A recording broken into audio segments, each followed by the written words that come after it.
하겠습니다. 엑스포 이야기 안 할 수 없겠죠. 일단 결과는 다들 아시다시피 사우디 리야드로 낙점이 되었고요. 표 차이는 매우 크죠. 90표 차이가 났습니다. 대한민국 부산은 29표를 받았고 사우디 리야드는 119표를 받았습니다. 그래서 90표 차이가 나는 걸로 되어 있습니다. 네, 할 이야기 많습니다. 오늘 이거 가지고 해보죠. 일단 팩트부터 보고 제가 드리도록 말씀을 드리도록 하겠습니다. 자, 이번에 엑스포 유치를 위해서 전방위적으로 열심히 뛰셨다는 우리 윤석열 대통령 1년 반 동안 아쉬움 없이 뛰었다. 예측이 많이 빗나가서 정말 죄송하다. 파트너국 사우디에 축하 인사를 보낸다. 성공을 지원하겠다. 기업인들을 일일이 호명하며 감사 인사를 했다. 요 내용입니다. 헤드라인에 나와 있죠. 보시면 용산에 있는 대통령실에서 예고에 없던 긴급 브리핑을 진행했다고 합니다. 엑스포 관련해서 국민께 드리는 말씀이라는 제목으로 긴급 브리핑을, 기자 브리핑을 진행했습니다. 부산시민뿐 아니라 우리 전 국민의 열망을 담아서 민, 관, 합동으로 범정부적으로 2030 부산 엑스포 유치를 추진했지만 실패했다. 투표 결과에 대해서는 예측이 많이 빗나간 것 같다며 솔직한 심정을 표현했다고 하고요. 어쨌든 1년 반 동안 정말 아쉬움 없이 뛰었다. 그리고 대통령 자신도 96개국 정상과 150차례를 만났고 수십 개국 정상들과 직접 전화통화도 했다. 라고 합니다. 어쨌든 부산 엑스포 유치 시도가 단순히 부산만을 위한 것이 아닌 우리나라의 균형 발전을 위한 큰 계획이었다. 뭔가면 서울과 부산을 두 개의 축으로 해서 우리나라 균형 발전을 통해 비약적 성장을 하기 위한 시도였다라는 것이 대통령실의 구상이었다는 겁니다. 수도권에 집중된 불균형 성장으로는 비약적인 성장이 어려운 상황이다. 지금 우리나라 전체 인구의 절반 이상이 서울 수도권에 다 모여있죠, 그죠? 전체 면적은 극히 일부분인데 전체 인구의 절반 이상이 수도권에 다 집중되어 있습니다. 이렇게 어느 특정 지역으로 인구가 집중되고 그쪽만 개발되다 보니까 나머지 지역들과의 지역 발전에 대한 불균형이 발생할 수밖에 없는 것들이고 그것들은 국토 전체를 효율적으로 이용하지 못한다는 그러한 위기의식에서 위기의식이 있었을 것이고 그래서 대통령의 판단은 서울과 부산 두 개의 축을 기준으로 해서 우리나라의 균형 발전을 만들어내겠다는 그 하나의 그 큰 부분이 바로 2030 월드 엑스포 유치였다. 그래서 열심히 뛰었는데 결과가 이렇게 돼서 미안하다. 이 이야기입니다. 자, 그래서 영호남 지역은 부산을 축으로 또 서울을 축으로 해서는 수도권과 충청, 강원 지역을 발전시키는 게 올바른 방향이라 생각했다라고 합니다. 일본 하면은 도쿄와 오사카 두 개로 인식을 한다. 그래서 두 개의 축으로 한국을 세계에 알리고자 했다. 서울과 부산으로 알리고자 했는데 실패했다. 이런 이야기죠. 그래서 이후에는 어떻게 할 건가 그러면 부산을 해양, 국제금융, 첨단 산업, 디지털 거점으로 계속 육성하고 영호남 남부지역이 유기적으로 연결돼 굳이 서울까지 오지 않더라도 남부지역에서는 부산을 거점으로 모든 경제, 산업 활동이 원활하게 이루어질 수 있도록 인프라 구축을 차질 없이 해나가겠다라고 이야기했다고 합니다. 네, 이건 대통령실에서 나온 이야기니까 그렇습니다. 요거와 더불어서 하나 더 말씀드릴 거는 요거죠. 박형준 부산시장 이야기입니다. 자, 2030 월드 엑스포 유치에 실패한 박형준 부산시장은 이번 유치 과정에서 쌓은 경험을 토대로 재도전에 나서겠다는 뜻을 밝혔다라고 합니다. 2035년에 2030년에 실패했으면은 2035년에 한 번 더 도전하겠다. 이런 의사를 밝혔다고 합니다. 페이는 다들 아시죠, 그죠? 여러 가지 이유가 있습니다만은, 가장 크게는 사우디의 오일머니를 뛰어넘지 못했다는, 그리고 좀 늦게 우리가 사우디보다 유치 전에 늦게 뛰어들었다는 그런 이야기들. 윤석열 정부 출범 후에야 비로소 본격적인 유치전에 뛰어들었다. 그래서 늦었다는 것들, 그런 것들도 있고요. 정부와 부산시는 앞으로도 변함없이 부산의 목표를 신속하고도 확장적으로 추진해 나갈 것이다. 그래서, 정부 부산 시민과 충분히 논의해서 2035년 세계 박람회 유치 도전을 합리적으로 검토를 하겠다라고 이야기하고 있습니다. 네, 요게 팩트인데 요거 가지고 제가 들으신 말씀을 좀 드려보겠습니다. 정말 기대를 많이 했었죠. 예, 부산 시민 누구나, 부산 시민이라면 누구나다, 아니면 대한민국 국민이라면 누구나다 염원을 했을 거라 생각합니다. 올림픽, 월드컵과 더불어서 세계 3대 축제 하나로 일컬어지는 국제박람회, 세계박람회의 유치를, 부산 유치를 누구나 다 염원했을 것인데 아쉽게도 실패로 돌아갔습니다. 네, 일단 이거는 팩트고 이제 좀 생각을 해볼 부분이 많죠. 여기에 대해서는요. 예, 먼저 첫 번째, 부산이 새로운 미래를 열어나갈 신성장 동력의 커다란 축이 좀 흔들거리는 셈이라고 좀 볼 수 있을 것 같습니다. 제가 왜 그렇게 부산 엑스포 유치에 대해서 갈망하고 열망을 했는지 제가 몇 번 말씀드렸을 겁니다.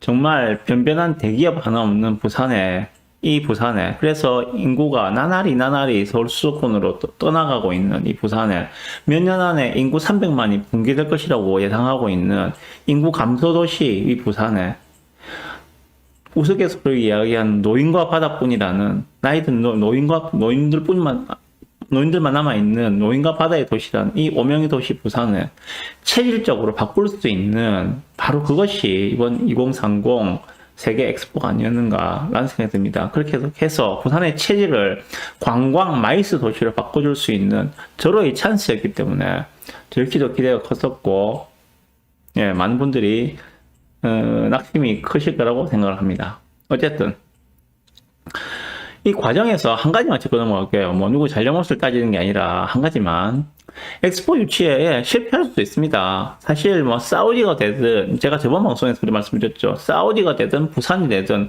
어디가 되든 이상하지 않다라고 말씀을 드렸잖아요. 그렇죠? 그렇지만 그 내용 면에서 너무 충격이 큽니다. 1차 투표에서 과반을 넘지 않게 만들고 2차 투표까지 가서 이태리 로마로 몰려든 표를 우리가 부산 흡수에 와서 우리가 당선된다는 그런 전략들을 이야기했었는데 2차 투표는커녕 1차 투표에서 압도적으로 밀린 상황이니까 문제는 그런 것들이죠. 정부의 정보력이 왜 이거밖에 안 되는가. 정부는 대통령실에서 불과 1, 2주 전만 해도 그렇게 이야기가 나왔었죠. 대통령실에서 나온 이야기잖아요. 박빙이다. 정말 뚜껑을 열어봐야 한다. 점점 가능성이 높아지고 있다. 이제 거의 다 따라왔다. 이런 이야기들이 계속 나왔잖아요. 아니, 그런데 결과가 이렇게 나왔다는 것들은 그렇게 판단한 그 근거, 정보 수집 능력에 문제가 있다고 생각합니다. 제대로 된 정보를 우리들은 알아야 할 권리가 있거든요. 그렇게 그 대통령실에서 일하는 그 관료들은 정확한 정보를 국민들에게 제공해줄 의무가 있거든요. 뭔가 희망 고문만 하는 것은 아니라는 생각이 들거든요. 제가 느끼는 불만은 바로 그런 부분들입니다. 아니, 지금 우리가 분명히 열세이고 지고 있습니다. 하지만 우리 한번 노력해 봅시다. 이런 멘트가 아니라 박빙이다. 다 따라왔다. 이런 식의 정보를 이야기하는 것들은 그건 정보가 아니죠. 자기 뇌내 망상이잖아요. 그런 부분에 대해서 저는 상당히 불만을 느끼고 있고요. 어쨌든 관료들은 분명히 국민들의 알 권리를 충족시키기 위해서 제대로 된 정보를 전달해줄 필요가 있다는 생각이 듭니다. 자, 일단 이까지만 해서 더 이상 엑스포의 CCBB에 대해서는 이제 저는 이야기하지 않겠습니다. 네. 자, 그 다음. 정부가 이제 앞으로 이제 보여줄 건 무엇인가. 북한 재개발 사업을 계획대로 제대로 추진해 나가는 것을 보여줘야 할 필요가 있다고 생각합니다. 일단 2030 엑스포 유치가 실패되었기 때문에 북한 재개발 사업 진행의 추진 동력이 분명히 떨어지는 사실이에요. 왜냐? 왜 우리가 그렇게 올해 제가 가장 많은 문의를 받고 그리고 투자 문의를 받고 투자를 진행시킨 그 지역들이 바로 북한입니다. 저도 늘 말씀드렸죠. 2030년까지는 북한의 시간이다라고 말씀드렸습니다. 자, 왜 그랬을까?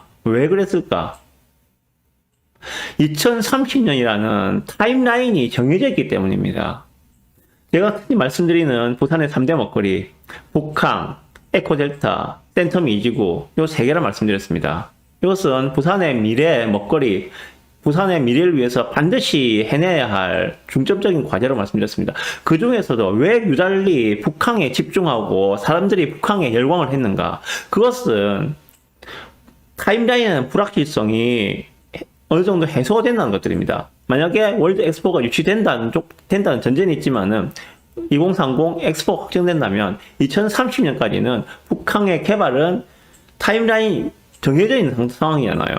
불확실성이 없다는 거죠. 반면에 에코델타나 센텀 이주 같은 경우에는 물론 개발을 2030년까지 한다고 하고 있습니다만은 더 미뤄질 수도 있잖아요. 그에 대한 불확실성 때문에 사람들이 불확실성이 어느 정도 제거됐다고 판단한 북한 쪽으로 집중하지 않았는가 이렇게 생각합니다. 그게 올해 내도록 우리가 북한에 집중하고 북한에 많은 관심을 가지고 많은 투자자들이 북한으로 들어간 이유가 아닌가라는 생각이 들거든요.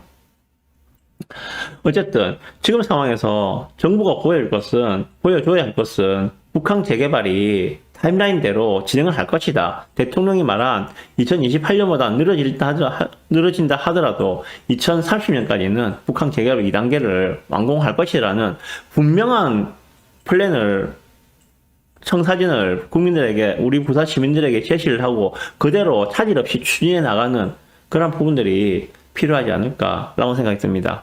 그리고 박형준 부산시장 이야기에서 보시듯이 2035년 재도전을 검토를 한다고 하는데 그리고 부산 시민의 열망이 모인다면은 재도전을 하겠다고 하는데 일단 요거는 2025년 일본 오사카 엑스포 이후의 이야기가 되겠죠.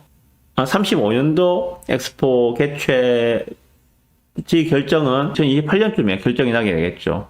2035년 엑스포 결정지는 아마 2028년 정도에 결정이 되겠죠. 지금부터 5년 뒤로 보면 될 거니까. 예, 그러면은 25년도 일본 오사카 엑스포가 끝나고 나서 26년부터 만약에 재도전을 한다면은 26년부터 본격적인 유치전을 시작할 거라고 생각이 듭니다. 그리고 제 개인적인 생각으로는 요 2035 엑스포 재도전은 사실상 재도전 할 가능성이 저는 매우 높다고 봅니다. 그로 인해서 챙길 수 있는 정치적 이익들이 더 클 것이기 때문입니다. 어쨌든 그건 뭐 지나가 봐야 되는 일이니까 지금으로서는 그냥 예측일 뿐이니까 별로 의미 없는 것들이죠, 그죠? 예. 그리고 뭐 중국이 2035년 엑스포에 우리 경쟁 상대로 가는데 아니 우리가 언제 뭐 중국어 붙는다고 쫄인 적 있습니까? 예. 한번 해볼 만한 생각이 듭니다. 한번 제대로 한번 해볼 만한 생각이 들고요. 우리 올림픽도 유치했고 월드컵도 유치했고 월드 엑스포까지 한번 유치를 해보는 그러한 전 세계 몇 안 되는 그런 국가로 설 수 있도록 해보는 것이 제 바람입니다. 일단 여기까지 엑스포에 대해서 1차 마치겠습니다. 다음 기사에서는 자 그럼 이제 어떻게 할 것인가 어떻게 되는 거야 여기 대해서 좀 말씀을 드릴게요.